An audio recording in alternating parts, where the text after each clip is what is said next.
before Julio Foolio was ambushed and killed, he had ongoing tension with Lil Poppa, who also recently passed away. Although reports later revealed that Poppa's death was ruled a suicide, many people still questioned whether the long-running beef between the two had anything to do with the pressure surrounding the situation. Rumors began to spread, and fans started connecting dots, wondering if Lil Poppa was the one who paid for the hit on Julio Foolio. Now it feels like their rivalry might shed new light on what really happened. So let's break everything down. The deadly beef between Lil Poppa and Julio Foolio. The beef started between Youngin Ace and Julio Foolio, put a spotlight on what was really happening in Jacksonville. Through their back and forth, the world began to see just how deep the violence in Jacksonville had become. And that's where we began to notice the beef between Lil Poppa and Julio Foolio. Before the tension escalated, Lil Poppa and Foolio had a somewhat collaborative history. They recorded songs together, and Foolio later reflected in interviews that they were on good terms initially. However, things soured around 2017 to 2018 due to social media comparisons where fans tried to compare the two against each other as rising Jacksonville talents. Foolio commented publicly that he was the superior rapper, which... If I ain't tripping, like, they not in a both of them, they in a different music genre. Foolio, he made drill rap. Poppa made, like, sad songs and shit. Or, like, depressing music, whatever. So it's like they not in the same category. That's like trying to put Rod Wave and Youngboy in the same category.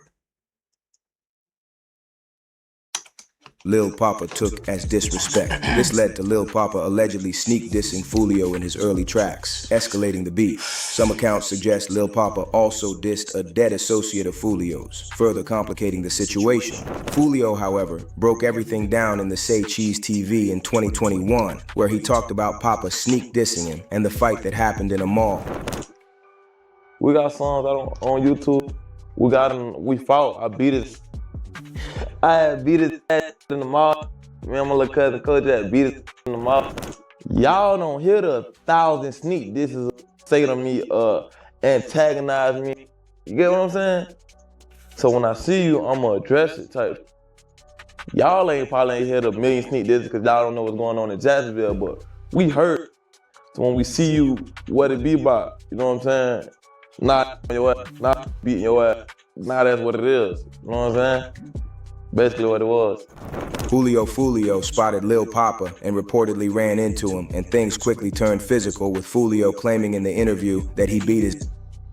After that incident, the tension between them only grew. From that day forward, the two went back and forth, trading disses on social media and taking shots at each other in their music. Additionally, one ex-user noted that while Lil Poppa himself may not have directly committed violence, he played a role in events leading to the death of one of Foolio's close friends, which may, in a way, add more tension to the beef between him and Julio Foolio. Foolio publicly spoke online that Lil Poppa was scared to share stages or venues with him, leading Poppa... Poppa really told the promoters don't let me in the venue because he thought I was gonna do something to him. That's some police ass hating ass shit. Rod Wave was bringing me out and Lil Baby on 8. These niggas really scared of me. Shit, said I'm not beefing with you, little buddy.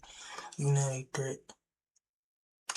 To contact promoters to either cancel Foolio's appearances or ensure they weren't booked together, saying things like Poppa was crying to promoters because he feared confrontation or retaliation. On Kendrick, snapping like, tell brother, this shit ain't my fault, you feel me?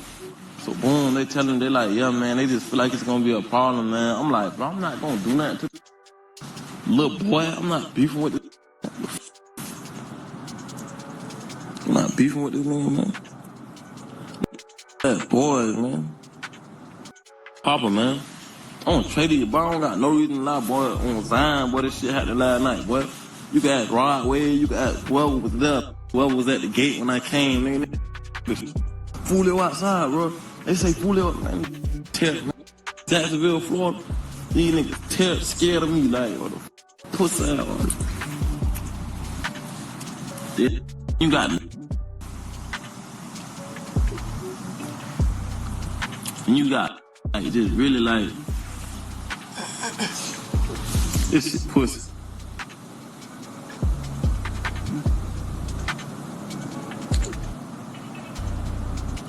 You fought with Poppa, man. I'm not beefing with the man anyway. Like, we fought, we beat just Now with that, ain't no beef after that or nothing. Like, you got, like, take it to that. You gonna tell the promoter, don't let him in, bro. You know him from the, man. Ain't no pressure about the shit. It's just the point, like, you really said some police, like, last night, man. He to my cap. What do I have to lie like that for? Like, what do I have to lie about some shit like that for? Like, bro, this is real. I don't know what type of lifestyle y'all live, but I got multiple people who were with me last night that.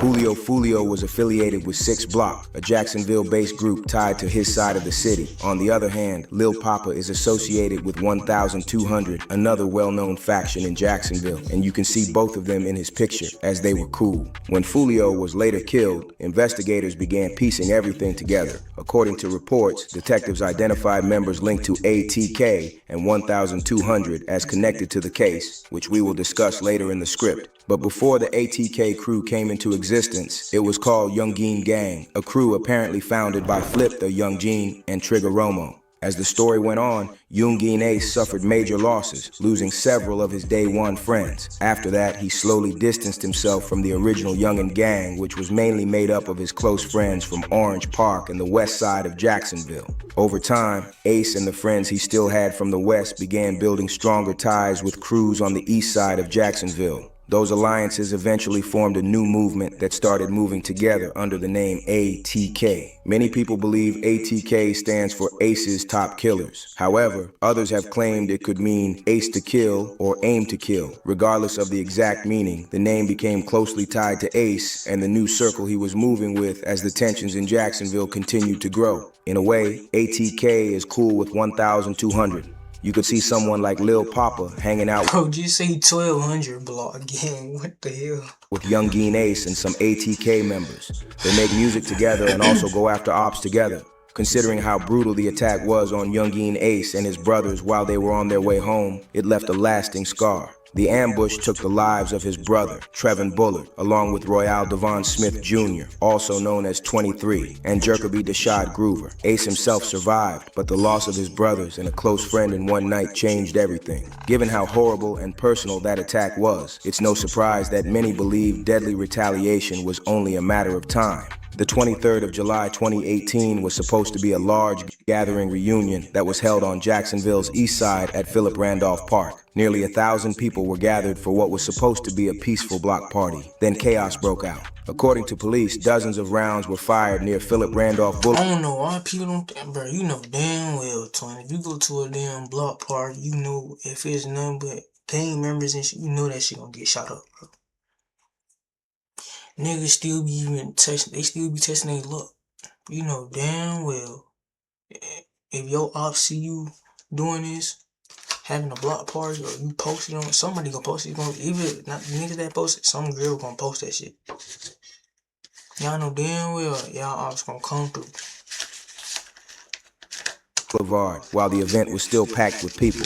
The Jacksonville Sheriff's Office confirmed that a man was killed in the shooting.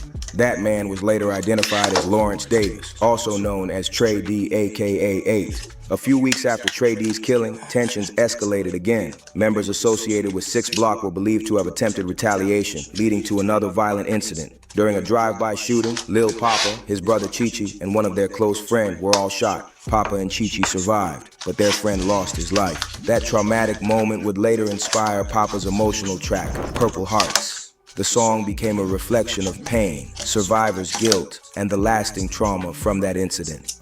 On the track, Poppa opens up about how it felt to survive while someone close to him didn't.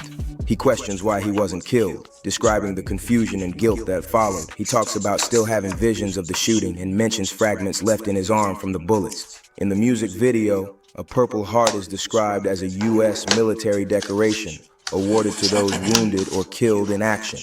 Poppa uses that imagery to honor the friends who were injured or lost their lives in the shooting, comparing their pain to soldiers wounded in battle. He also reflects on the aftermath, how investigators questioned him and at times seemed to place blame on him. The pressure and trauma weighed heavily on him to the point where he raps about wishing he could go back to the day his mother gave him his name, before everything changed. The song stands as one of his most personal records, capturing the emotional toll of surviving violence while carrying the memories of those who didn't. A TK and 1200 were known to be closely tied to each other, and their rivalry with KTA had reached a point where tensions were extremely high. The back and forth between the sides led to repeated violence, with losses affecting people connected to both groups. Throughout it all, Julio Foolio continued to address his rivals in his music. On his track Beatbox Remix, he made direct references to fallen ops. He raps, Prosper got shot, Tay got shot, Desi got dropped, Nate got popped. Nigga, when that diss song came out, bruh, nigga,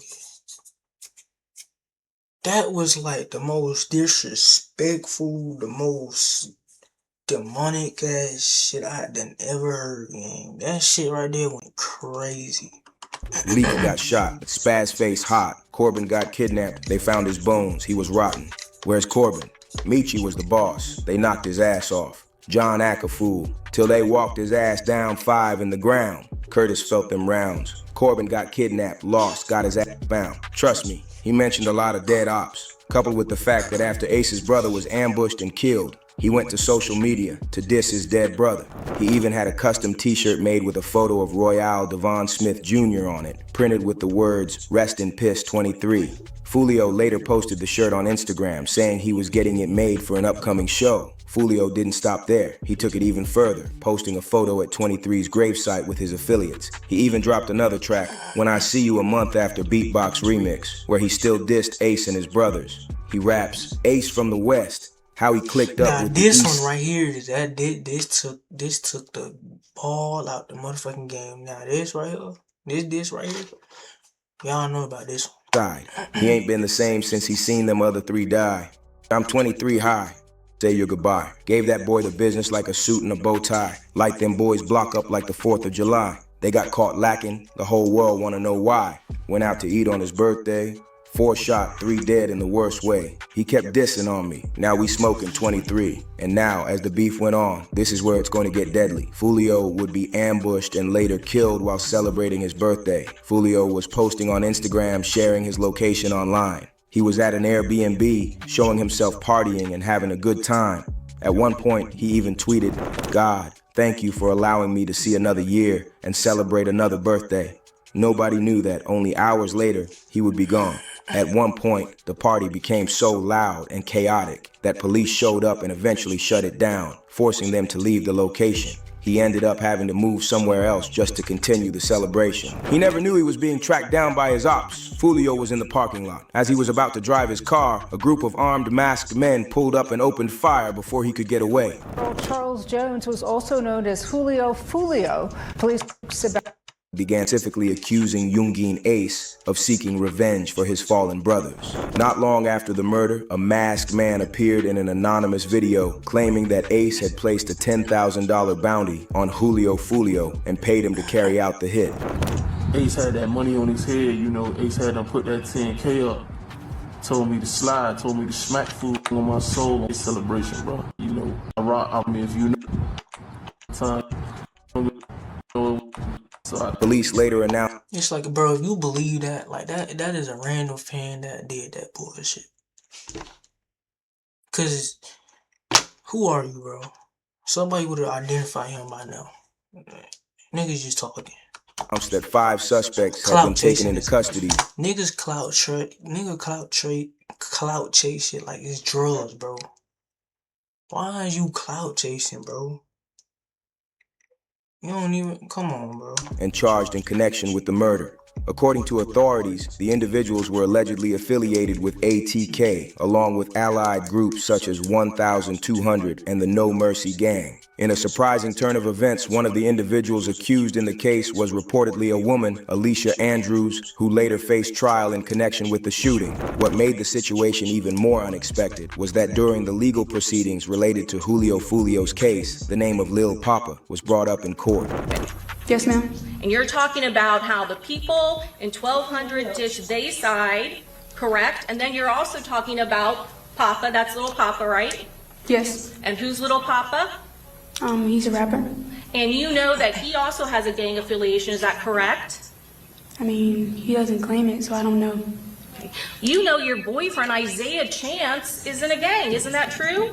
I don't know that. Some people online tried to connect the dots using Lil Poppa's song 4 a.m. in Tampa, pointing out that Julio Foolio was reportedly ambushed and killed around that same time in Tampa. Recently, news broke that Lil Poppa tragically took his own life in his car. The full story behind what led to that moment isn't clear, and a lot remains unknown. Some speculate that if he was somehow involved in Foolio's hit, or if he had placed money on the hit, that maybe that could have weighed heavily on him, or maybe something happened behind the scenes that we don't know. At the end of the day, it is what it is. Sometimes life just unfolds in ways we can't control or fully understand. If you like this video, click on a video on either side to watch a video. Yeah, that shit was crazy. I ain't gonna lie, man. That shit will be like, if he did take his life because of what's going on or what he did, shit like that would eat you up inside, bro. There ain't nothing easy to deal with. He probably fighting demons every night, like. But y'all gotta think about it, bro. Foolio, he was dissing a lot of folks too. He was making mamas cry. He was making people. So it's like, you really can't pick a side to this shit. It's both fucked up either way. But shit, long live both of them.